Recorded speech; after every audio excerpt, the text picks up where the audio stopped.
வணக்கம். எல்லாருக்கும் first Christmas வாழ்த்துக்கள். இன்னைக்கு சிறை ரிலீஸ் ஆகிருக்கு எங்கள் படம். இது வந்து கிறிஸ்மஸ் அன்னைக்கு ரிலீஸ் ஆகிறது ஒரு பெரிய சந்தோஷமாக இருக்குது. ஒரு ஹாலிடே அன்னைக்கு ரிலீஸ் ஆகிற படம். நிறைய ஃபேமிலிஸ் வராங்க. இன்னைக்கு ஃபர்ஸ்ட் ஷோஸ் இப்போ தான் முடிஞ்சுக்கிட்டு இருக்கு. வர கால்ஸ் வரவேற்பு ரொம்ப நல்லா இருக்கு, ரொம்ப சந்தோஷம் கொடுக்குது. ஒரு நல்ல படமாக கொடுத்துருக்கோம் நம்புகிறோம். அதே விதத்தில் இந்த ஆடியன்ஸ்கிட்டையும் போய் சேர்ந்துகிட்டு இருக்கு. நீங்களாம் போய் இந்த படத்தை போய் தியேட்டரில் போய் ஃபேமிலியோட என்ஜாய் பண்ணுங்கள். அண்ட் இந்த படத்தில் நிறைய பேர் இருக்கோம். அக்ஷய் இதில் இன்ட்ரடியூஸ் ஆகிறாரு. நம்ம டானாக்காரன் கமல் சார், அதுதான் ஸ்டோரி. சுரேஷ் சார் டைரக்ட் பண்ணி அவரும் டெபியூ இந்த படத்துக்கு.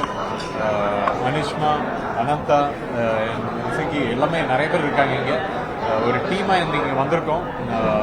ஸோ எல்லாருக்கும் நியூ இயர் வாழ்த்துக்களும்.